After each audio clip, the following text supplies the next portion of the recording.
Welcome to Speculative Sandbox, your audio playground for creative storytellers. My name is Vickie Lan, and in each episode, I and a guest will unpack a trope with an eye for world building, character development, or narrative structures.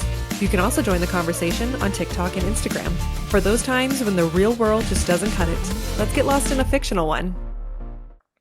Okay, Lauren, I'm imagining that you've seen Avatar: The Last Airbender. Love it. Okay. Which element, which bender are you? Which element do you associate most with? Oh, that's tricky. I think it depends on the day. Sometimes I like to pretend that I can just go with the flow like a waterbender should. Other days I am in a fiery rampage like Zuko when he wakes up on the wrong side of the bed.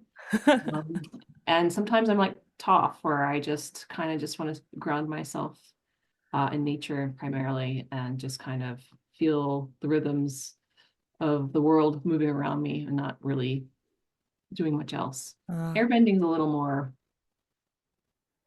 um, I guess, less interesting to me. oh, okay. All right. Because I was going to say maybe you're the avatar if you have a little bit of Oh, I everything. wish. No, no. But okay. Thinking about that, I definitely gravitate first towards water, the idea of malleability and adaptability, but I have a fiery streak too. So, and I think the circumstances of my life definitely require that I'm more grounded, right? I always think about if I didn't have my kids or family to think about, I probably do be doing a lot more different things. Absolutely, for sure. All right. Well, Lauren, thank you so much for joining me today for Speculative Sandbox. We're going to be talking about mythical archetypes, specifically non-theistic mythical archetypes. But before we get started, can you please introduce yourself and tell the listeners what you're currently working on? Sure. So my name's Lauren Teffeau. I am a speculative fiction writer based in New Mexico. My debut came out a few years ago from Angry Robot Books. It was called Implanted. It was a cyberpunk, solarpunk thriller, action adventure kind of story that I really, really loved writing. But it's very different from what I'm currently working on, which is A Hunger with No Name, which is a novella that just came out last month from University of Tampa Press. And it is a very almost philosophical kind of speculative story. And it's very different from Implanted, except for the fact that it is both have environmental themes and both kind of implicitly critique the role of technology in our lives. So they are, it's the same kind of themes, but very different kind of story and packaging around them. And so I've also written a number of short stories. I love to play video games, and I'm just excited to be here. What's your favorite video game right now? Oh, geez, I am like usually a console and a half behind. Okay. So I'm really looking forward to hopefully getting a PS5 for Christmas and playing Ghost of Tsushima and the second God of War um, sequel. That's awesome. I don't play a whole lot of video games, but I love listening to their soundtracks, especially when I'm working or writing. Fantastic music in those games. Absolutely. Absolutely. So, of the books that you mentioned, do either of those books contain this topic today, mythical archetypes, or is that one that you're currently working on? No, so A Hunger with No Name is pretty much where this kind of idea for this particular topic came up because I wanted to write a story about a culture that did not just default to gods and goddesses, controlling their fates or, some of the natural kind of phenomenon in their story world. And so I kind of had to put my thinking cap on and just like, okay, so I want to kind of convey the fact that they have a very specific worldview that's grounded in these certain traits and beliefs. And how do I convey that to the reader? And so basically I had to come up with a whole set of stories. And for this particular culture, much like ours, they are based on constellations in the sky. But each story is about an archetype that every person in their kind of community can kind of fit themselves in to kind of take a lesson, I suppose, from those stories. And there's no magic, there's no gods, there's no like spiritual kinds of whatever. It's all just cultural kind of beliefs that are being exchanged in these stories. Hmm. And When you so that got me thinking, like, oh, this isn't something we see a whole lot of in our field. That's very true. And that's so when you first came to me with this, the first thing that came to my mind was, oh, like the seven in Game of Thrones. But those are religious entities essentially. So for me, it was really interesting to kind of dig deeper into how archetypes can be used in societies that don't necessarily have a spiritual or religious link. So let's start defining mythical archetypes through the familiar first. For me, it was immediately thinking of religious symbolisms, but what are they? What are they? I think that's an open question, but I like to think of it as we are storytelling creatures. And so I think they become these kind of shorthand for these kind of concepts that we see across lots of different cultures, not exclusively all cultures. And you might not see all of them in one culture. There's not a perfect kind of overlap there, but I think they are like the smallest like cultural unit you can get in a story and then have that be something that somebody else recognizes from a different culture. And what's great about it is it doesn't require, I mean, we need to have some sort of translation, ability to kind of translate their story into our language.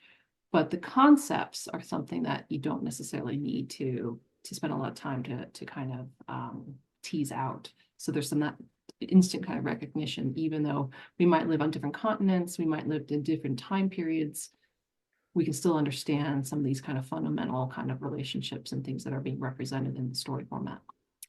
That's fascinating. So, for me, when I was looking up mythical archetypes, before I even wrote non-theistic, I was Mm-hmm. getting a lot of things delivered back to me, like Greek mythology, for example, a Yes. lot of creation myths, and even how, for example, across many different creation myths all over the world, they all seem to share a common great flood, I guess you can say. So little aspects like that. And from that angle, I was seeing, oh, it's a lot of explanations for why things exist the way that they do. A lot of societies back in the day just kind of, answering those big questions. So how does a sun travel from one place to another? Oh, that it's Apollo pulling the sun, or Right. alternatively Artemis with the moon.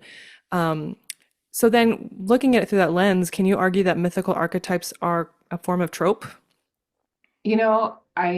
I love that idea.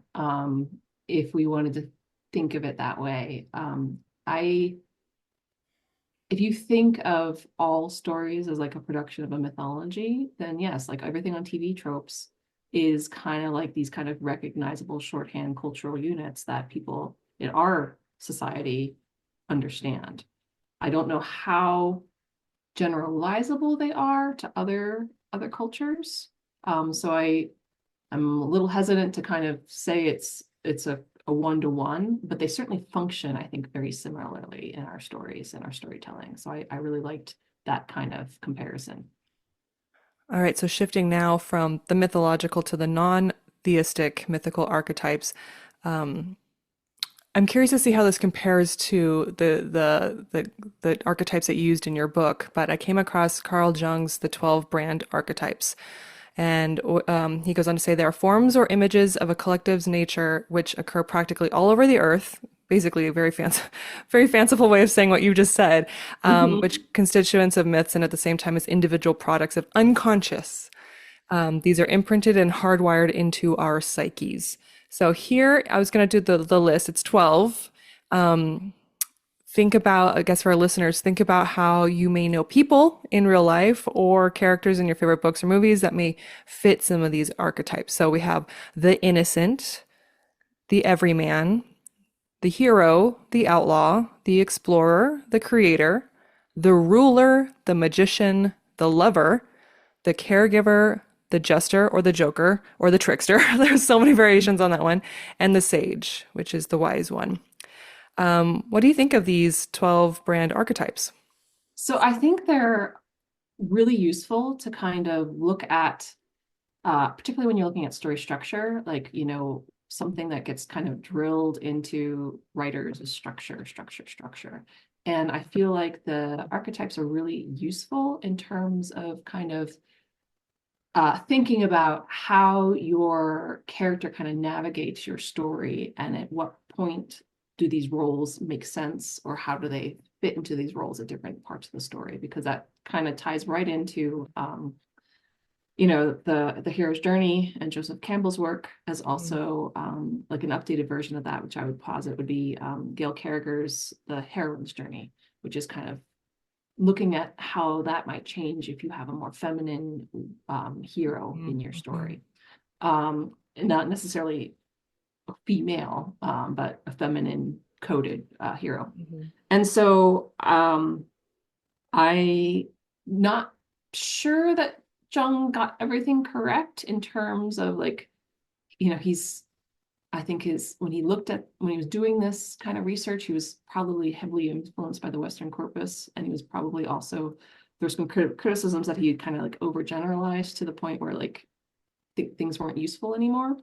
But I think it's a really useful kind of way to look at stories, to look at also just like how we navigate the world sometimes. Because if you go around with like an innocent, kind of naive kind of view of the world, that's going to affect how you look at things and navigate things. Whereas if you see yourself as an everyman, that's going to change how you interact with the world too. So I think it's useful not only looking at our stories, but also just looking at our lives and how we handle situations that we find ourselves in.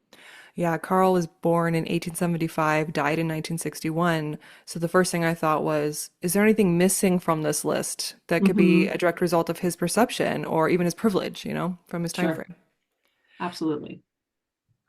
Okay, so then we, for fun, decided to do a little test, little quizzes, when your Enneagrams, your all these different traits, your personality traits. We decided to do one specifically for these mythical archetypes. And I'm going to include the link to this in the show notes if anyone else wants to do it. So I sent this to you ahead of time, Lauren. What were your top identities, your top archetypes? So for the self, because they break it out into like the self and the persona, my archetype was the hero. Okay. But what's interesting to me though is that was at like a 74% match, but I had like 4 at 73% that were interestingly kind of to me like just like looking at them as like a set of traits as opposed to just the one overall kind of thing. And so that was the great father, the innocent child, and the magician. Okay. And then for the persona, my top one at 73.5% was the innocent child. But then right below that was the Joker and the hero. So it's interesting to me, like seeing how it kind of sorted itself out. How about you? Okay, so for me, the self, the highest at 75% was the Joker, which at first I was like, what? But then I read more into it. I'm like, oh yeah. So like, that makes total sense. In fact, my books are always they're comedies. So I do Okay, feel like I live there perfect. in that realm. But follow-ups to it, a three-way split for 72% was Innocent Child, Hero, and Magician. I find that to be really interesting that the Innocent Child and the Hero are together. Go So together. innocent is defined as naive, but a breath of new life and fresh ideas. And the hero is strong and perseverant with boundless ambition. And I can see how those two would connect, especially if you have fresh ideas and new breath of new life. As far as the persona, I also got Innocent Child at 7. Oh, actually, it was a two-way tie between Innocent Child and Hero, followed up by Joker and the Wise Old Man. So Yeah, interesting. I feel like you have to be an innocent child to try to publish sometimes. You've got to keep hoping that, your story's going to break through. And otherwise, why do it? So, Yes, that's a yeah. great way to put it because there are times where I do a lot of artistic things, and I always joke that in order to become accomplished or successful or just reach your goals, is you have to have a degree of delusion. But maybe what It's was the it? innocent child, The innocent child is a better way to phrase that.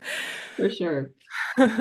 Okay, so how would you say that non-theistic mythical archetypes like this here? Oh, actually, before I can move on to that, how do these line up with the archetypes that you explored?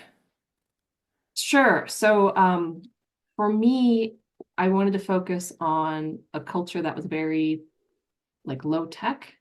It's more complicated than that, but just, that's a good way to kind of describe it for this conversation. And so, archetypes I used were things like the laborer, so that everybody has a period in their life where labor has to happen, no matter what type of labor it is. So they had stories associated with the fact that when you're a laborer, these are the things that you need to be focused on, kind of thing. I had a story about the joyful one, which was again somebody who takes joy in different activities at different points in their life. And again, the person who's hearing the story can then fit themselves into that kind of role and see how that kind of applies to their current circumstances. I had one for the Great Navigator, who is somebody who goes on a journey and then comes back and learns stuff along the way and things like that. So I really wanted to focus on things that whoever was listening to it could imagine himself in that role, depending on their circumstances, as opposed to something like the hero or the magician, things like that, where there's a lot of like status things that are associated with that didn't really map well to this particular culture that I was writing about, if that makes sense. I wonder how interesting it would be, like how interchangeable these roles are. Like, could you pick up the caregiver and put it in a hero's journey, for example? And would that be just a little bit more interesting? I think so. I think so. If you think of like the Dr. Sleuths or something like that, who have like that kind of compassionate care kind of role where they treat the sick and minister to the sick, and then there's not like crimes along the way kind of Hmm. thing. How do you think these archetypes would change culture to culture? Like, I Ooh, mean, it's kind of a weird question because the whole fundamental foundations of it is that it's supposed to be consistent across cultures. So maybe it right. just looks a little different from the other Yeah, I side. think so. I mean, I think sometimes like how caregiving is expressed in certain cultures differs across cultures. And not that there's not caregiving, it just looks different, right? In terms Hmm. of um how demonstrative they are, how they handle like physical touch and um that kind of thing. Like, there's certain cultures where, they bring their parents, their aging parents into their home and care for them until they pass away. And then there's people who, ship them off to a nursing home, and both ways are valid. It's just different ways of showing care, because the person shipping them off is saying, I don't have the resources for the time to give you what you need, kind of thing, as opposed to, I'm going to stop my life and take care of you. So both of those show care in different ways. It's just different. Hmm. And depending on your culture and what you value, you might gravitate to one scenario over the other. Yeah. I'm looking at hero and outlaw, and I can see how Mm, those things can be interchangeable depending on the culture, right? If you're in a culture absolutely. where like you're the rebellion, right? But you're the hero, Hmm. but they see you as the outlaw. Yeah.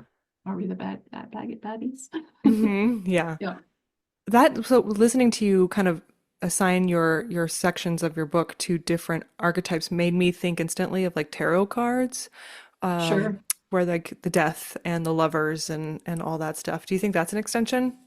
Same Oh, idea? absolutely. Absolutely. I mean, and I think now that you've mentioned it, I think tarot actually speaks a little more to like the unconscious self that I think Jung wishes he did Mhm. in terms of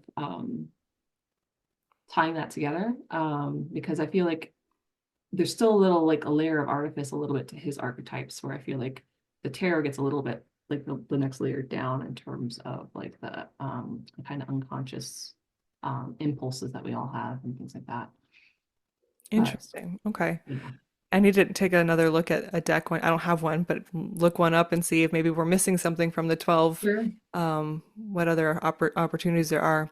Okay, so how does these non-theistic mythical archetypes differ from traditional ones, or traditional religious ones specifically? Sure. So I think for me, in terms of how I approached it, is I feel like God's story, there are lots of awesome stories that feature gods and goddesses and their trials and travails and how they interfere with mortals and all that stuff. That is not no shade whatsoever on those stories. In fact, I'm writing one right now. But for me, the distinction is I really wanted to focus on like the mundane world without magic, without spiritualism, without any sort of a higher power to appeal to, because I wanted to see if I could do it, and B, it had me kind of re-examining so much in just today's society and how much of that is colored by um, Abrahamic religion and things like that. So it was really hard to kind of even from like a word choice standard, going through my book and making sure that like I wasn't like signaling anything with even just the terms I was using. Um, that would fall back to that. And so the difference is for me is the quantity of like mysticism and belief that it requires to a certain extent, versus what I was doing, which is more just, it's more fables, really, like Aesop fables, really, in terms of like the level of storytelling and the messages that they contained and whether or not the person could envision themselves in that particular story. Mm. Whereas I feel like the religious ones are a little more thou shalt and driven by an apparatus that is not necessarily an organic one, if that makes Mhm. sense.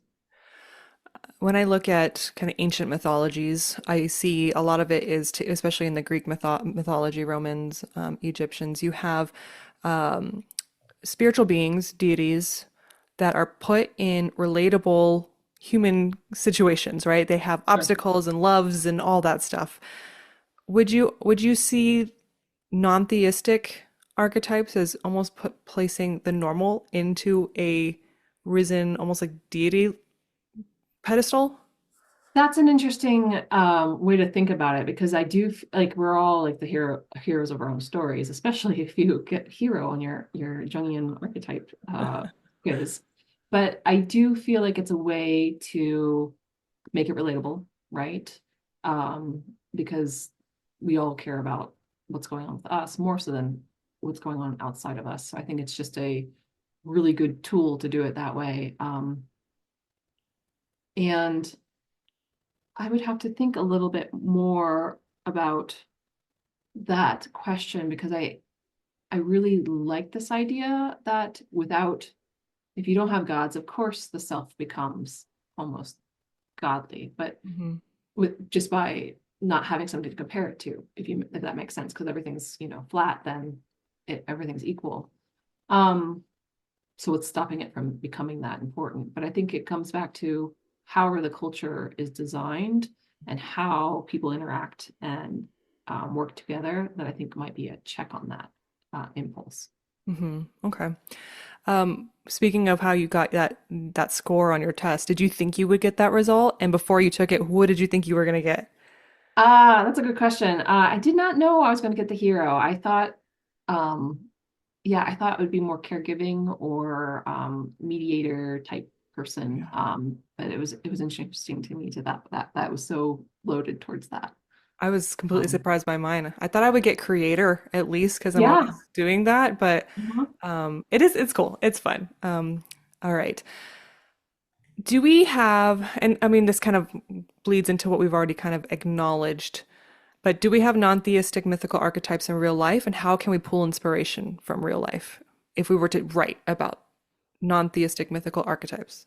Sure. So yeah, I think definitely we can pull from real life. I think everybody has, like there's some like just universal kind of experiences.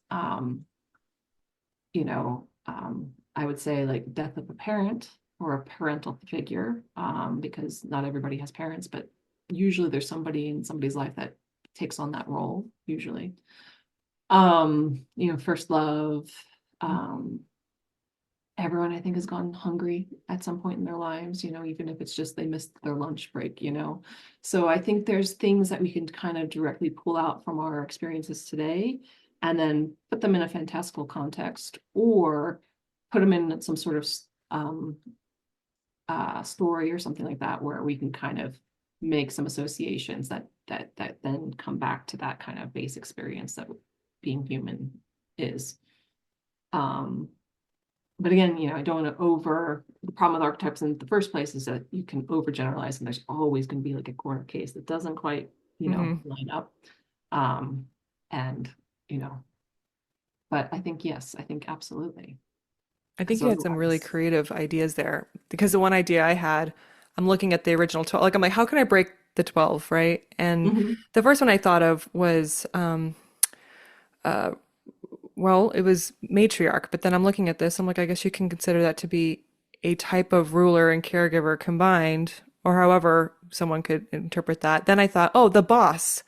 That is also a form of a ruler. So it's like, Mhm. just modifying the words a little bit to just suit the time that we're currently in. Yeah, absolutely. And I feel like, like you see a lot of like, oh, mythical like archetypes you can write about, make your character this, and it's usually going, you can kind of draw a direct line, or at least, a constellation of lines to some of these archetypes types that are just rebranded in in a certain way. And I feel like a lot of the personality tests do the same thing with some of these kind of concepts Hmm. and stuff. It's just a new package. Every generation gets a new little spiffy kind of take on it.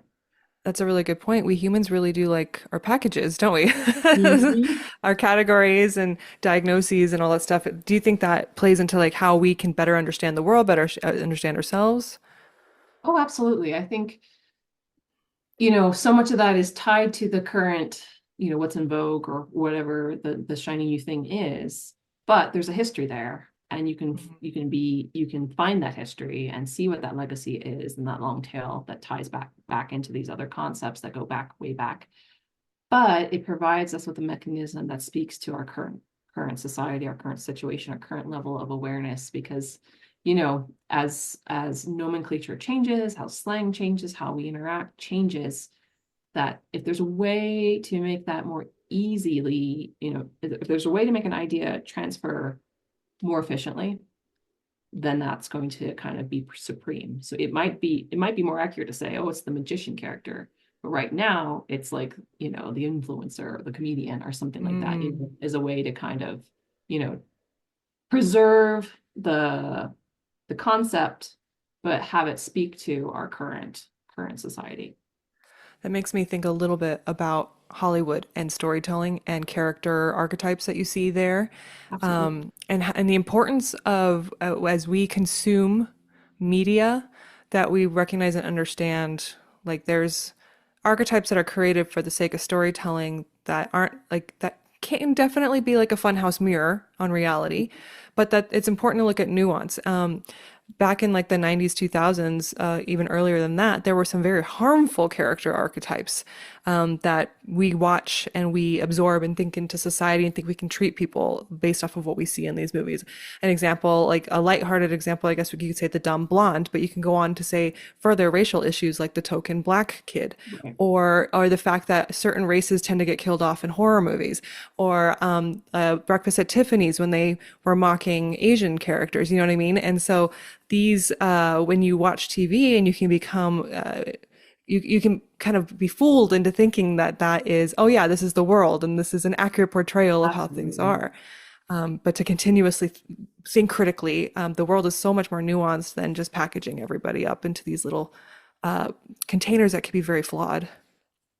Yeah, and I think that's what makes writing fun is you can kind of start with these kind of building blocks, but then Hmm. the expression of the traits and the story, devices and things really didn't take on the characters, the quality of your characters and the situation they're in. So again, it's like a very useful unit, but your work doesn't just stop there. Hmm. It's all about how you make it come to life.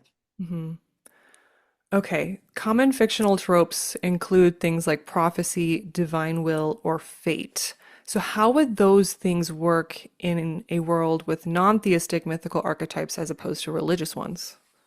Yes. So that is something that my main character actually really struggles with throughout the book is like, well, I've learned all these stories. I've internalized all these lessons, and this is what I know that we believe in. And yet these terrible things are happening, and she doesn't quite have a story that suits the moment. And so she is frustrated by this. And so she has to, it's a way for her to kind of work through the problem on her own without any external help, right? And she has to kind of do some internal work on how to manage that situation and reclaim her own agency, right? But yeah, I think it's a way to kind of move away from prophecies and Deus ex machina, where the god Hmm. makes something magical happen and everything's fixed. So I think it provides a little more. Um, it provides a roadmap for stories that maybe don't follow some of those kind of tried and true kind of resolve resolution patterns and things. I wouldn't say it's superior because it comes with its own kind of thing like that. But it is a way to kind of force you to think about how you would solve these problems without that kind of formula to rely on. And so again, that was again part of like some of the intellectual challenge and enjoyment that I had in terms of crafting a story where that wasn't going to be your get out of jail free card kind of thing. Oh, interesting. Okay. Yeah, the answers in you all along kind of thing. Yeah. Yeah. Okay. All right. So let's talk to our writers out there who want to explore writing about non-theistic mythical archetypes. So in world building, how can these archetypes form the foundation of societal values or laws? So, yes, absolutely. I think, they come out of whatever that society is built around. So, if it's a trading society, then you'll have lots of um, ways to kind of talk about how trading kind of, you know, diffuses out into other parts of the society. So, you'll um, maybe you'll have an archetype with, the somebody who um, like the sailor, the trader, the the shop owner, things like that. But then you might also have spin it out to like, when you're at sea versus when you're on shore versus when you're on somebody else's shore and things like that, and kind of tease out these different kinds of modes. Uh, um, the thing that the society that I was writing about is a herding society. So there's times when they're at the settlement, and then there's times where they're on the graze. And those are very different modes that they have. So I could see like a trading society, but it being like, okay, when we're at sea, when we're at home, when we're working, and things like that. And so having that be like a very um, easy shorthand way to kind of encapsulate the different modes that your society has and how that kind of influences your characters throughout. So this, and I think sometimes some people really like building out like really specific worlds and with all these different kind of scenarios and all these different kinds of fiddly things. And some people love that, but I find it's a little, the simpler is the better. And then going really deep into how that kind of penetrates every layer of their society and their characters. Um, and that's where I fall in that kind of continuum. You mentioned earlier the laborer. Mhm. Okay, how can you walk us through that that character archetype's interaction in its society and how it would touch and influence the rules of your world building? Sure. So there's a lot of stories in the culture that deal with the laborer in these different situations. And so one is a story where the laborer gets distracted by the joyful one and misses an important sign, and then the settlement gets attacked. And so that was an example of, pay attention, do a good job, Mm-hmm. don't get distracted when you're supposed to be doing something else that's really important, even though it doesn't feel important at the time. So that was like one of the stories that I came up with. And then the other one was oh, I can't even think of it right now, but the laborer is just a shorthand so that like when my main character is tired after doing a long day of work, her mom's like, well, the laborer is in us all, and there are these moments where we just have to give ourselves over to the laborer and put up Mm. with it kind of thing. So it's not just a story, but it also becomes like part of their nomenclature and how they speak to each other and how they kind of justify certain actions that they take and why, and that kind of thing. So if I'm hearing correctly, every person in the society could at some point identify as being a Mhm. part of a specific archetype. So it's almost like creating unity among the community members. Um, Absolutely. okay, that's kind of cool. And the idea that just give over to the laborer kind of gives a sense of shared responsibility or shared identity. Yep. Yep. And I specifically made all those stories non-gender specific. So that again, depending on who was listening to that story, that wasn't going to get in the way of them, being able to engage in it.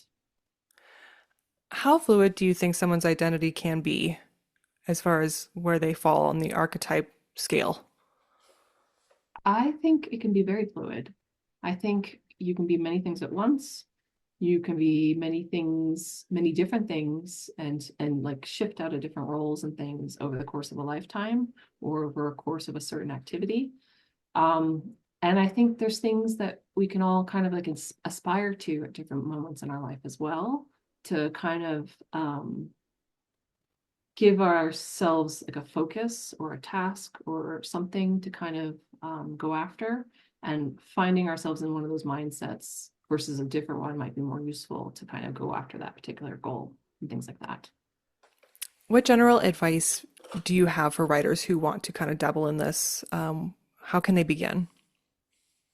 Well, I think the biggest benefit to me was kind of, going through my assumptions about how we communicate meaning, how we communicate, cultural bonds and things like that, that aren't rooted in religious kinds of language or some sort of symbolism or some sort of ritual kind of thing. And just doing that kind of work, even if it doesn't necessarily show up on the page, is going to tell you an awful lot about how you have kind of absorbed some of the stuff just by living in America or whatever country you're in terms of how that kind of apparatus infects your daily life, even if you're non-practicing or have dabbled in other different religious or organizations and things. So it'll tell you a lot about how you've already been kind of influenced by these things. It'll tell you a lot about how it operates and how you can then use those kind of techniques to tell your stories, whether you want to do it in this mode where it's non-theistic, it's non-denominational, it's very cultural as opposed to religious, or if you are writing religion and being a little more purposeful about how you are showing it operate on the page. Because again, there's a lot of times where, oh yeah, it's a religion. They're in a cult, and we just kind of like take it for granted. But there's very specific ways in which these things operate, and then being more mindful of that, and then how you can then capture that on the page will just make your work just feel more grounded, more realistic, which is always, I think, a great goal to aim for. I'm thinking now about the Divergent series. I don't know if you've read those. It I was I read the first one a long, long time ago. Yes, long time ago. And I remember at some point in this fictional society, you get kind of slotted into Yep. different things. And if you don't get any kind of assignment, you're considered divergent. Is this the same book where like there's a bunch of like they're leaping off of bus subways and buses or something, like they're running all over the place? I think it's the same series, but like basically the idea that they try to file society into these neat little categories, which are very much against human nature to just neatly categorize Yeah. away. Um, is that a is that an example of using mythical archetypes? I think it might be. I would have to go back through it because I remember reading the way she kind of generalized the different factions or whatever they were, and I'm Yeah. like, yeah, I could see this. I could also see how, again, it's like, same concept, different packaging kind of thing from like Mhm. a INFJ, Myers-Briggs kind of thing, Yeah. So I and just from like a writing perspective, you don't want more than four factions. You probably don't want more than three if you can help it, just in terms of like managing your story, right? Because that's a lot to kind of juggle. But it's like the houses in Harry Potter, Gryffindor, Hmm. and all that stuff. Like, you create your program, right? Hmm. And slot people into it. And then it's shorthand then that you can then rely on for the rest of your story. So it's very useful. It's the same thing if you're writing epic fantasy and you have, all these different factions on different sides and things. They might not have, they might have, this particular culture might be very warlike. This one might be very peaceful. And they express it in different ways. But again, it becomes then shorthand later on in the story where you can see how somebody from this society interacts with somebody from this society in a very different way. So it can be very useful, is what I would say. And yeah, I do think that's a good example of non-theistic ones because it's definitely rooted in personality and I wasn't it also in terms of like their job aspirations or something like that too. Yeah. Yeah. So yeah, I think that's an interesting example. All right. Well, Lauren, thank you so much for teaching me more about this. Something that I realize is very close to my daily experiences and knowledge, but being able to sit down and really walk through it from a writing perspective it was great for me. So, do you have any additional remarks that you'd like to make for our listeners? One thing I would like to share, if that's okay, it's something I saw online and I retweeted it the other day. And it says, this is from Matthew G. I don't know anything about him, but just this line that he said on Blue Sky it was. The stories we tell ourselves, be they about climate, life, religion, ourselves, or any other aspect in life, are very powerful. Be your own librarian. Choose wisely which stories you will believe and know why. That's a great quote. Thank you for sharing that. All So, right. Where can our listeners find out more about you? my website is www.laurencteffeau.com. I'm on Blue Sky. I'm on Instagram. I'm still on X, but it's just a lot of shit posting. And my books are available wherever books are sold. All right. Thank you again, Lauren. It was great having you here this week. Thanks, listeners, for tuning in, and I'll see you next week. Bye.